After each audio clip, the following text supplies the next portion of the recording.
Tomorrow, September 2nd, is Labor Day in the United States. It's kind of a boring holiday, to be honest. I mean, you get a day off work if you're a government employee or whatever, but it's not the most interesting topic for a podcast. The history of Labor Day. Blech.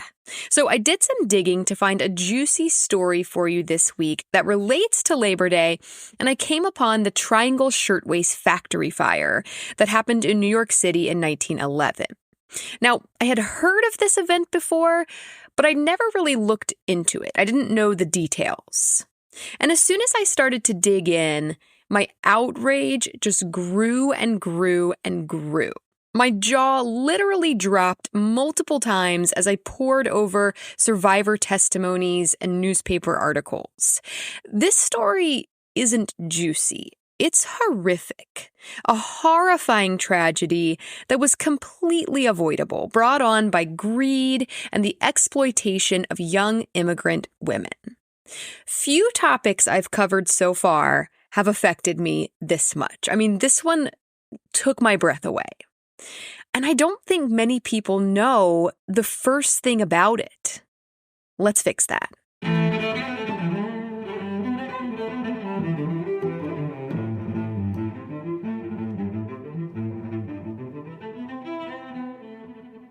Hello, I'm Shayla Fontaine, and you're listening to History Fix, where I discuss lesser-known true stories from history you won't be able to stop thinking about. I have an unexpected doozy for you this week. For real, this story is not for the faint-hearted. But it's important. It's really important that we know what happened at the Triangle Shirtwaist Factory and why. That we remember these events and learn from them so that the 146 victims of this tragedy did not die in vain. To forget this tragedy is to risk repeating it, and it would be a complete injustice to those who so unfairly lost their lives that day. As I mentioned in the opener, Labor Day is tomorrow. Labor Day became an official U.S. holiday in 1894 with the signing of a congressional act by then-President Grover Cleveland. The U.S. Department of Labor says, quote, "Observed the first Monday in September, Labor Day is an annual celebration of the social and economic achievements of American workers. The holiday is rooted in the late 19th century when labor activists pushed for a federal holiday to recognize the many contributions workers have made to America's strength, prosperity, and well-being," end quote. So it's a day of recognition, right? Recognizing that the working class, the laborers, are basically what keeps this country afloat. They're the cogs of this great machine. 1894. So that's 17 years before the Triangle Fire. People clearly understand the importance of laborers and recognize the need to respect workers and ensure that they are working under fair and safe conditions. There's a whole holiday about it. But unfortunately, change would come slowly for industry workers in the U.S. And just because there was a holiday didn't mean that their working conditions were fair or safe. Because what we have here is a vast disparity between the business owners and the workers themselves. On one end, we have these wealthy white men practically living in the clouds, far removed from the laborers themselves. And then on the other end, we have extremely impoverished, very young, mostly non-English speaking laborers forced to do whatever is asked of them to survive. And the more they do, the more money the man in the cloud makes. And he can't even see them. He doesn't care. He just collects his money and he says more, more, more. Take the Triangle Shirtwaist Factory, for example. This was a business, part of the garment industry in Manhattan, New York City, that made shirtwaists. A shirtwaist, in case you didn't know, like me, is a type of women's blouse that was popular at the turn of the century. It's like a frilly white thing with long, puffy sleeves and a high neck. It would be like tucked into like a high-waisted floor-length skirt. You could probably picture it if you think about like what women wore in like 1900. So this factory made shirtwaist blouses, and it inhabited the top 3 floors, 8, 9, and 10, of the Asch building between Green Street and Washington Square East in the Greenwich Village neighborhood of Manhattan. It's still there, by the way. It's called the Brown Building now, and it's part of NYU's campus. The building itself was owned by a guy named Joseph J. Asch, but he rented it out to different businesses. And so the Triangle Factory had the top 3 floors. Other businesses were on floors 1 through 7, although luckily not on the day of the fire. It was a Saturday. It was late in the day. I guess other bosses didn't force their employees to work on Saturday evenings, and so all of the employees of the bottom 7 floors had already gone home on this particular day. But not the Triangle Factory. The Triangle Factory was still just going for it on floors 8 through 10. So the way that these industries worked a lot of the time was through subcontractors. The Triangle Factory was owned by 2 guys, Blanck and Isaac Harris. These are the rich white men in the clouds. But then they hired subcontractors to actually manage the factory for them so they could just collect the money and not have to worry about all the actual dirty work of running what was essentially a sweatshop. According to Cornell University, which has a whole website dedicated to remembering this tragedy, quote, subcontractors could pay the workers whatever rates they wanted, often extremely low. The owners supposedly never knew the rates paid to the workers, nor did they know exactly how many workers were employed at their factory at any given point. Such a system led to exploitation, end quote. The Triangle Factory employed around 500 people, and the vast majority of workers were young immigrant women from mostly Southern and Eastern Europe. Many of them were Jewish, who had escaped persecution in Europe. Quite a few were Italian, who had come to the U.S. seeking a better life. Most were between the ages of 14 and 23. So right there, that's a problem. We have a large group of young immigrant women, many of whom did not speak English. Who is looking out for them? No one cares about these women in 1911. The subcontractors serving as their bosses don't care, and the owners, Blanck and Harris, they don't even know who they are. They worked 12 hours a day every single day, no days off, on the 8th and 9th floors of this building, which were jam-packed with long tables of sewing machines with barely enough room to walk between them. Just before this, in 1909, the International Ladies Garment Workers Union organized a strike demanding higher pay and shorter working hours. 1910 saw the cloakmakers strike that led to the development of a grievance system in the garment industry. Unfortunately, Blanck and Harris resisted this reform. They were a non-unionized company, and they actually hired police to imprison any woman who went on strike at the Triangle Factory, and they paid off politicians to turn a blind eye. They completely disregarded these pleas for workers' rights and safer working conditions. And let me tell you, the conditions at their factory were anything but safe. Now, supposedly the building was fireproof. You see this over and over again in the sources. The Asch building was fireproof. It was built just 10 years before in 1901, and according to the standards of the time, it was technically fireproof. And I mean, the building still stands, right? It's still there. So yeah, it was fireproof. The building itself did not burn.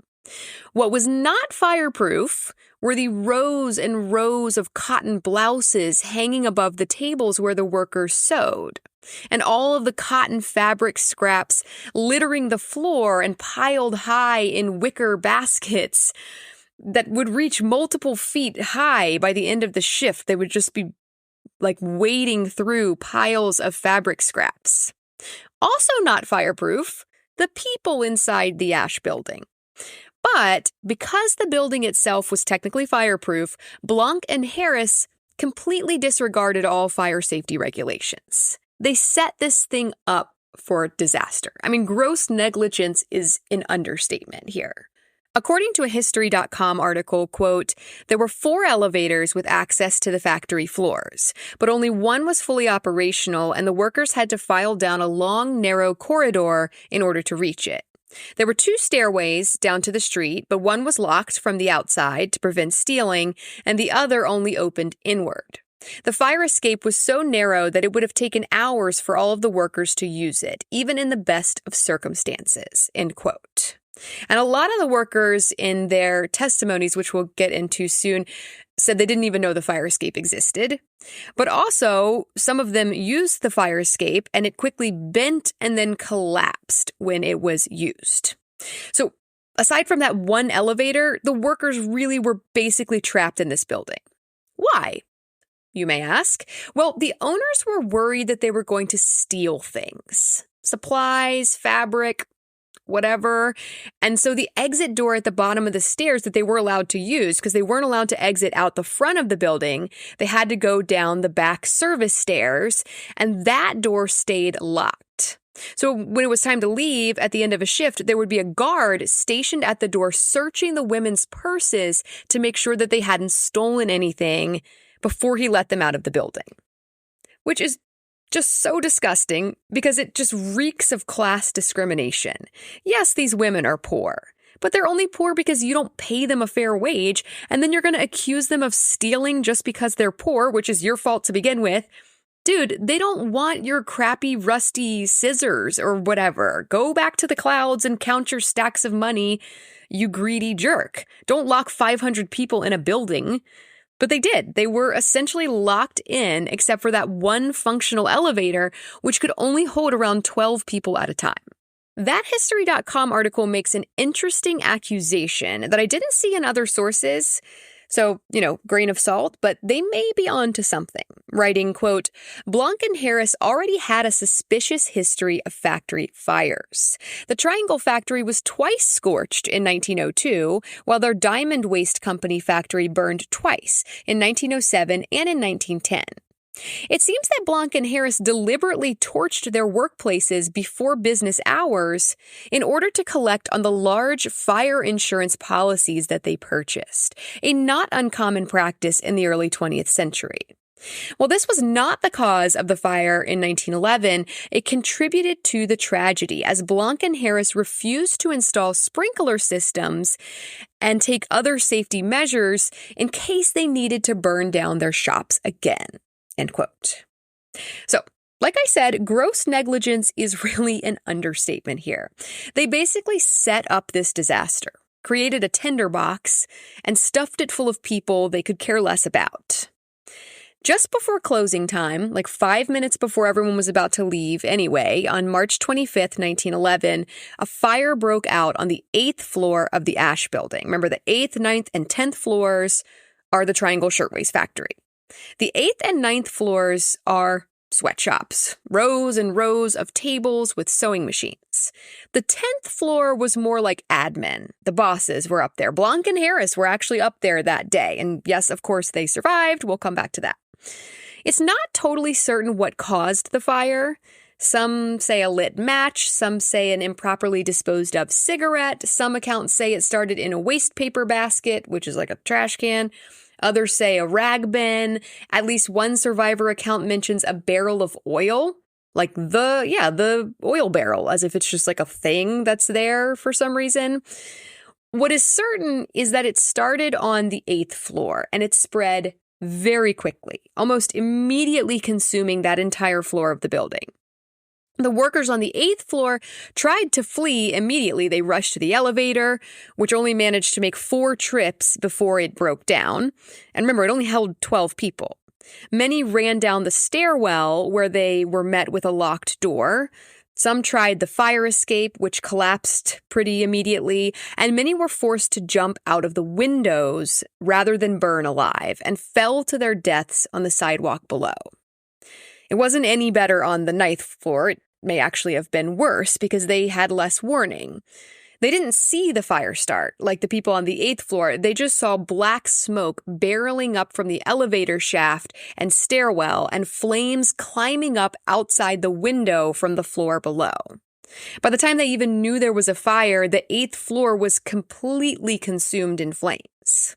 Now, the 10th floor, where the bigwigs were, where Blanck and Harris themselves were, they knew of other ways out that the workers had not been privy to.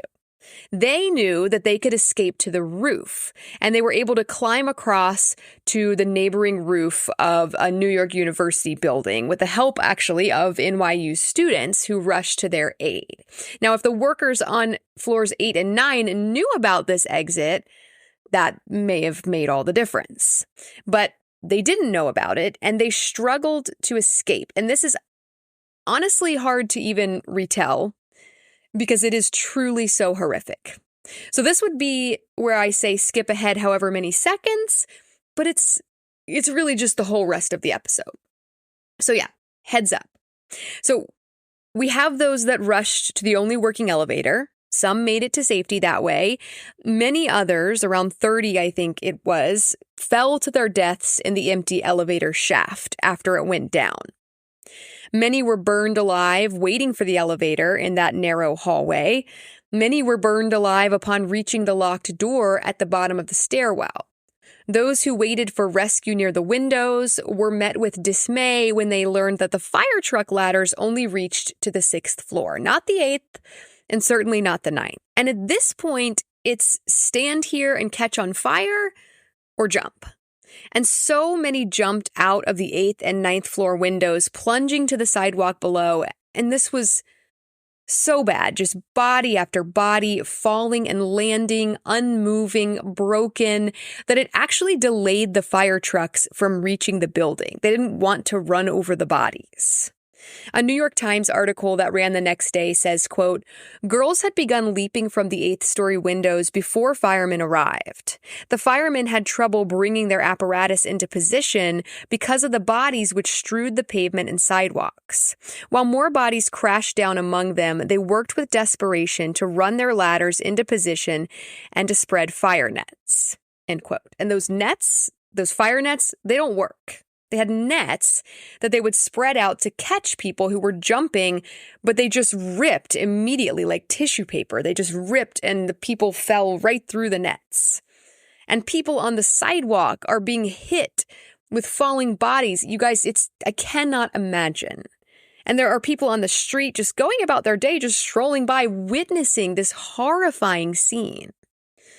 I'm going to share some survivor testimonies with you, because I think it's really the best way to get a sense of how this all went down and what it was like for these workers. The Cornell University website that I mentioned has a ton of survivor testimonies, and that's, of course, linked in the description if you want to do more digging. You can honestly get lost there. They have a map of the layout of the 9th floor and all kinds of stuff. The website explains, quote, "Leon Stein was a writer and editor for Justice, the publication of the International Ladies Garment Workers Union during the 1930s, 40s, and 50s. In preparation for the 50th anniversary, Stein placed notices in local papers soliciting contributions of reminiscences about the fire. Initially, he planned to write an extended article for Justice, but due to the large number of responses he received, he decided to write a full-length book instead. 19 of the interviews he conducted are available here." End quote. Here's part of Stein's interview with a worker named Josephine Nicolosi, who was a blouse maker on the 8th floor where the fire started. She later testified in court that the exit doors had been locked and claims that owner Max Blanck offered her $1,000 to change her testimony, but she refused. I'm starting with Josephine because it seems she actually saw the fire start, and it's kind of strange. Here's her account of that day. Quote, "I worked on the 8th floor, and I made a whole blouse. I worked about 18 months before the fire. I was sitting and working. The pay envelopes were given out. The bell was ringing to go home, and I was getting up. I worked near the cutting table facing the tables.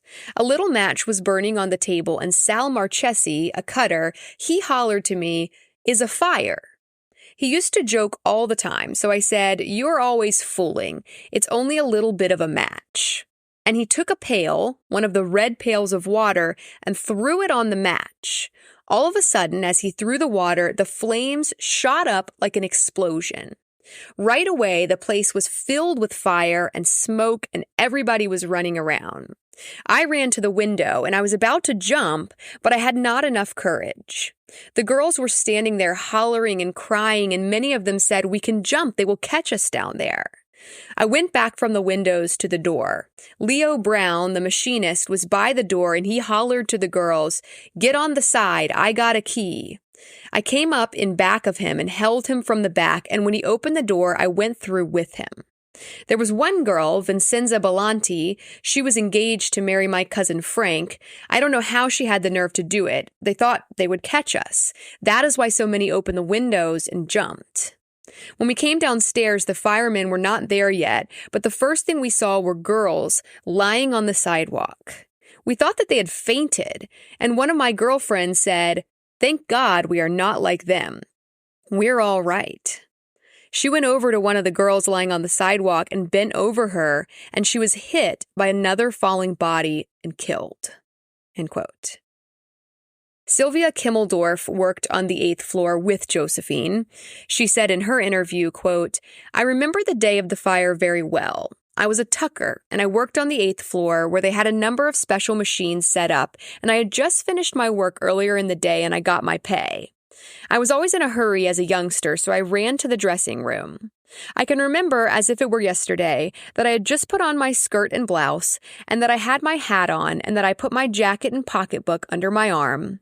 At that moment, I heard a commotion in back of me in the shop. I heard loud screaming coming from the other end of the shop. I turned around and I could see the flames at the other end of the shop. I had a very dear girlfriend by the name of Faybush, and we worked together.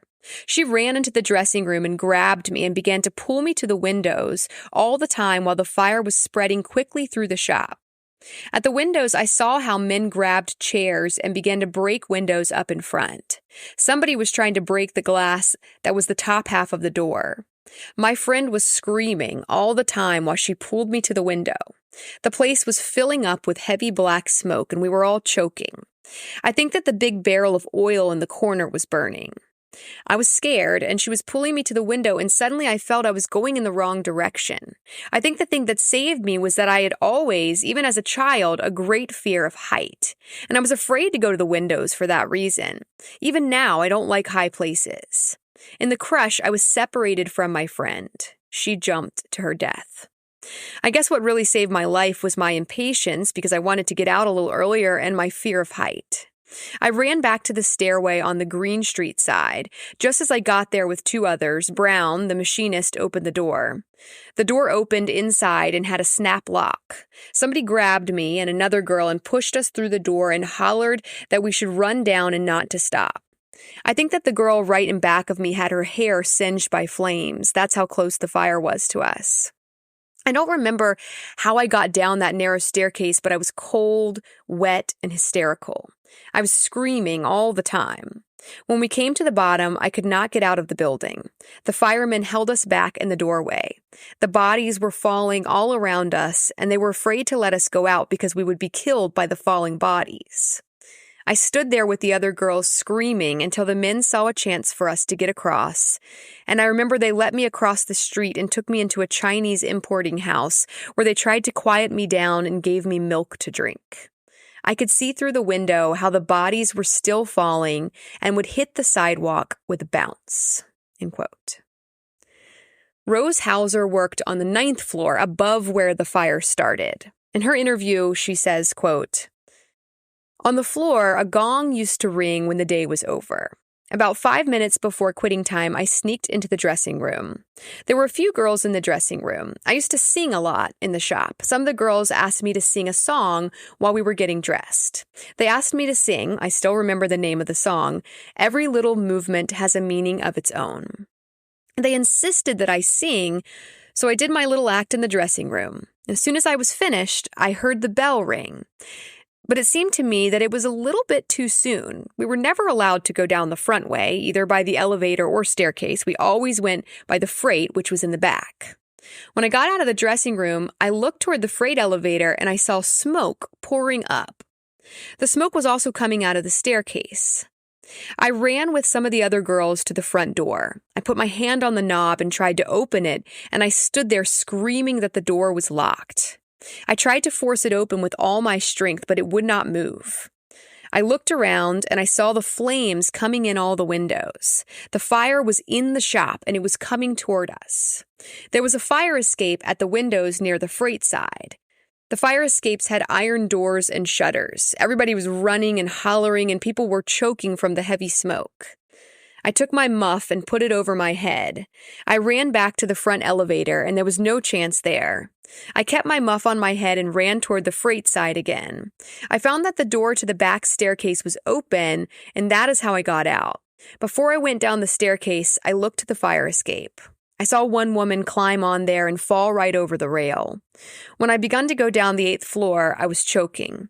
The fire was in the hall on the 8th floor. I put my muff around my head tightly and I ran right through the fire.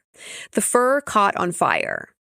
When we got downstairs, they kept us in the hall and they wouldn't let us go into the street because the bodies were falling down. The firemen finally came and took us across the street and we stood numb in the doorway of a Chinese import store. I saw one woman jump and get caught on a hook on the 6th floor and watched how a fireman saved her. I wasn't hysterical. I was just numb. End quote. Dora Skalka, a blouse maker on the 8th floor, remembers the bodies on the sidewalk too in her interview, and how the firemen wouldn't let them out of the building at first for fear that they would be struck with a falling victim, saying, quote, "When I finally came downstairs in the lobby, they were crying and hysterical, but they would not let us out. There were maybe 20 or 30 people in the lobby.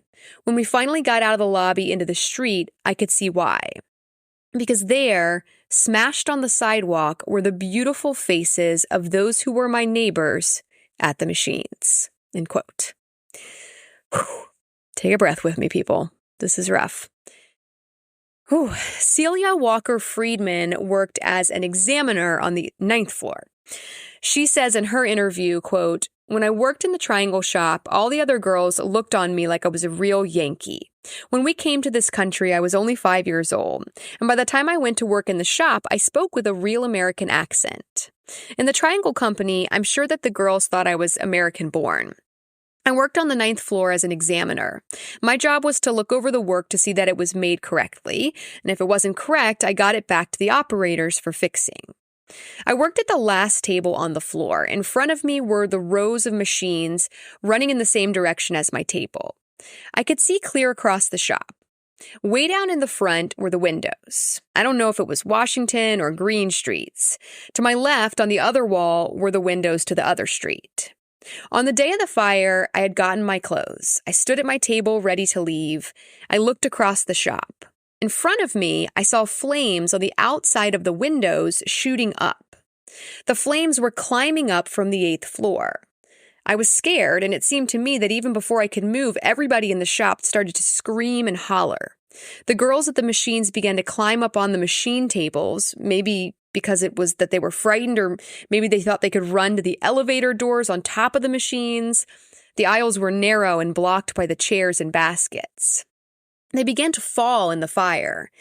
I know now that there was a fire escape in back of me, but I ran to the elevator because that was the only place I knew to run to. Note, Miss Friedman learned, apparently for the first time, from Stein, the interviewer, of the tragedy on the fire escape. She goes on, "The door to the stairway was completely blocked by the big crates of blouses and goods. The fire crept closer to us and we were crowded at the elevator door, banging and hollering for the elevator. The first time it came up, the girls rushed in, and it was crowded in a half second. The elevator driver struggled with the door and finally closed it and went down with the screaming girls. I was left with those who didn't make the first trip. Then the elevator came up a second time. The girls were all squeezing against the door, and the minute it was open, they rushed again. This time, I was sure I would be lucky and get in. I rushed with the other girls, but just as I came to the door of the elevator, it dropped down right in front of me. I could hear it rush down, and I was left standing on the edge, trying to hold myself back from falling into the shaft. I held on to the two sides of the open door. Behind me, the girls were screaming, and I could feel them push me more and more. I knew that in a few seconds I would be pushed into the shaft, and I made a quick decision. Maybe through panic, or maybe through instinct, I saw the center cable of the elevator in front of me. I jumped and grabbed the cable. That's all I remember. My next thing I knew was when I opened my eyes and I was lying on my back and I looked up into the faces of a priest and a nun who were trying to help me. I was in St. Vincent's Hospital. Everyone thought I was going to die. They found me at the bottom of the shaft. I had saved myself by jumping. Others had fallen down the shaft on top of me, and I suppose I was found by the firemen when they were removing the dead. I've often wondered how I was saved. I was very lucky. By sliding down the cable, I was far enough away from where most of the bodies landed on top of the elevator cage as they fell down the shaft. My head was injured, and I had a broken arm and a broken finger. I had a large searing scar down the middle of my body, burned by the friction of the cable, which had cut through my clothing. In the hospital later, I was shown a large ripped piece of fur and fabric. One of the nurses said she thought it was wonderful that I had enough presence of mind when I jumped to wrap something around my hands in order to save them and to be able to hold on to the cable. I know it was not presence of mind or courage. I think the right word is vanity. This was a new muff that I had bought after saving for it many weeks, and fire or no fire, something in me made me hold on to it, even when I jumped to save my life. I don't know how long I stayed in St. Vincent's, but when I was well, the Red Cross came with my clothing, which they got from my family, and took me straight to the mountains for a rest. At the same time, the Red Cross paid my family $10 a week for 10 weeks. I never got a dime's worth of help from the company." End quote. And there are more. There are many more testimonies like these, each as haunting as the last. But I wanted to end with Celia's because, first of all, it's insane. It's insane that she fireman pulled down a 9-story elevator shaft and was buried in dead bodies and later dug out by rescue workers and survived. But another crazy thing about it is the very last line, "I never got a dime's worth of help from the company," which is part of what makes this story so infuriating. What happened? What happened to Blanck and Harris? Well, based on many, many reports that the exit doors had been locked, Blanck and Harris were indicted a couple weeks later on 7 counts of manslaughter based on Section 80 of the Labor Code, which said that the doors should not be locked during working hours. I'm really not sure why only 7 counts, since 146 workers died in the fire, but those were the charges. On December 27th of that year, 23 days after the trial had started, a jury acquitted Blanck and Harris of any wrongdoing. It all came down to those locked doors. That's all they were really being accused of, locking the doors, violating Section 80. Cornell University says, quote, "Worker after worker testified to their inability to open the doors to their only viable escape route, the stairs to the Washington Place exit, because the Green Street side stairs were completely engulfed by fire." More testimony supported this fact, yet the brilliant defense attorney, Max Stier, planted enough doubt in the jurors' minds to win a not guilty verdict, end quote. Rose Hauser said in her interview, quote, "I was one of the first witnesses called. Stier certainly made me sweat. He put words in my mouth. He confused me and tried to prove I was lying. I said one word and he twisted it to mean its opposite. He prodded me, and while I answered him, I could see in front of me the bodies of the girls falling through the air, but he was trying to make me look like a fool. At one point, I screamed out at him, 'I am not lying. I am telling the truth. For God's sakes, I could see the whole thing in front of me. I could have killed him. I could have scratched his eyes out.'" End quote. And so they were let go, not guilty. So much for justice. 23 civil suits were brought against them, however, and they eventually settled, agreeing to pay $75 per life lost. Now, this is nothing compared to the $400 in insurance money that they got for each life lost. Dudes actually made money off of this, you guys. And they didn't even learn from it. They continued right on with their greedy, negligent ways. Just a few days after the fire, they had set up another factory somewhere else because I guess they expected these traumatized survivors to just hop right behind their sewing machines. And the new makeshift factory was inspected, and it was found to not have fire escapes or adequate exits. In 1913, Blanck was charged yet again with locking a factory door during working hours. brought to court, fined $20, and according to Cornell University, quote, the judge apologized to him for the imposition, end quote. A few months after that, the interior of Blanck's factory, the same one he was fined $20 for, was found to be littered with, quote, rubbish piled 6 feet high, with scraps kept in non-regulation flammable wicker baskets. This time, instead of a court appearance and a fine, he was served a stern warning, end quote. These guys literally did not care that their negligence had caused the deaths of 146 people, 123 of them being women. They did not care. They pocketed the insurance money and carried on stuffing buildings full of kindling and locking people inside. The absolute disregard for human life is despicable. Luckily, there were people who cared. Together, the American Red Cross, the Ladies' Waist and Dressmakers Union, the Women's Trade Union League, the Workmen's Circle, the Jewish Daily Forward, and the United Hebrew Trades raised and distributed around $30,000 in relief aid to the victims and their families. And a lot of that money was sent to Russia or Italy to the families of girls who had died in the fire.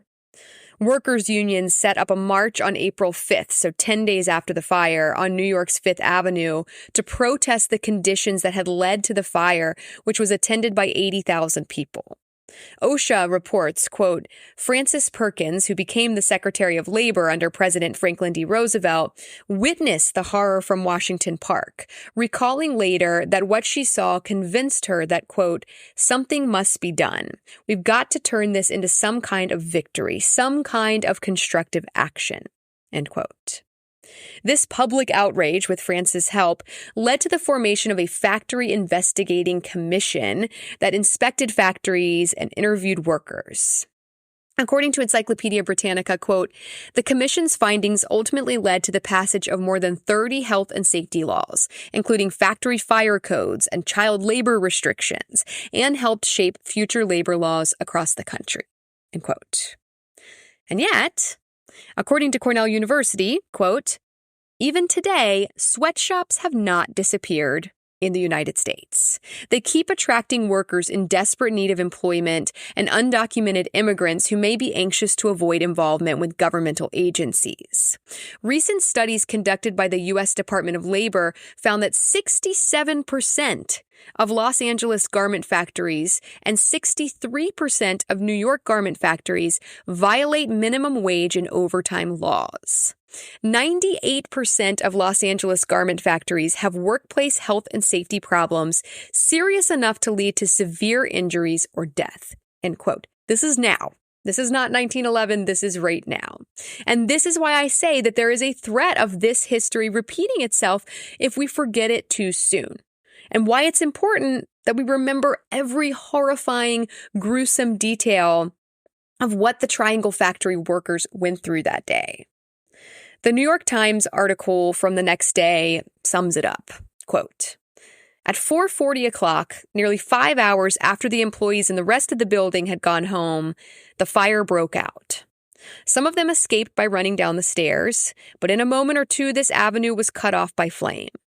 The girls rushed to the windows and looked down at Green Street, 100 feet below them. Then one poor little creature jumped. There was a plate glass protection over part of the sidewalk, but she crashed through it, wrecking it and breaking her body into 1,000 pieces. Then they all began to drop. The crowd yelled, "Don't jump," but it was jump or be burned. The proof of which is found in the fact that 50 burned bodies were taken from the 9th floor alone. They jumped, they crashed through the broken glass, they crushed themselves to death on the sidewalk. Of those who stayed behind, it is better to say nothing except what a veteran policeman said as he gazed at a headless and charred trunk on the Green Street sidewalk hours after the worst cases had been taken out. I saw the Slocum disaster, which was a passenger steamboat that caught on fire a few years before. But it was nothing to this. Is it a man or a woman? Asked the reporter. It's human. That's all you can tell, answered the policeman. It was just a mass of ashes with blood congealed on what had probably been the neck. End quote. It's human. That's the important thing. These girls were human, just as valuable as Max Blanck and Isaac Harris, and yet no one was looking out for them. No one cared. I think of Rose Hauser singing for the other girls in the dressing room just before many of them met their fate. So many of the survivor testimonies talked about their friends, their girlfriends, they called them. That's what so many of them remembered, talking and joking with their girlfriends, looking out for one another. They recalled those tender moments right before all hell broke loose, and in an instant, their friends were just gone. And while justice was never served, many, many lives have likely been saved by the laws that were passed in response to the Triangle Shirtwaist Factory fire. Those 123 women and 23 men did not die in vain. As long as we remember them, they were martyrs to the cause.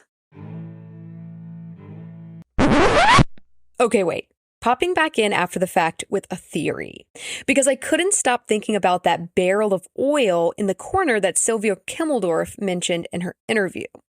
And I was all, why is there a random barrel of oil in the corner? So I did more digging into that, and I learned that the oil in the barrel would have been used to lubricate the sewing machines.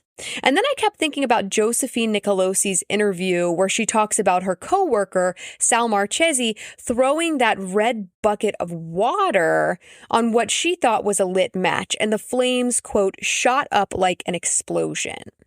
Maybe that red bucket didn't actually have water in it. Maybe it had oil in it. And that would explain why the fire got out of control so quickly. That and all of the cotton fabric and the barrels and apparently buckets of oil, the sewing machines, and even the floorboards coated in oil.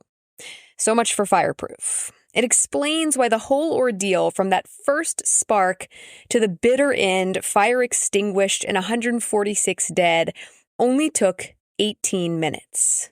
Just a theory, but it felt worth adding. Okay, back to the outro. Thank you all so very much for listening to History Fix. I hope you found this story interesting and maybe you even learned something new. Be sure to follow my Instagram at History Fix Podcast to see some images that go along with this episode and to stay on top of new episodes as they drop. I'd also really appreciate it if you would rate and follow History Fix on whatever app you're using to listen, and help me spread the word by telling a few friends about it. That'll make it much easier to get your next fix. Information used in this episode was sourced from Cornell University, the New York Times, History.com, OSHA, the U.S. Department of Labor, and Encyclopedia Britannica. As always, links to these sources can be found in the show notes.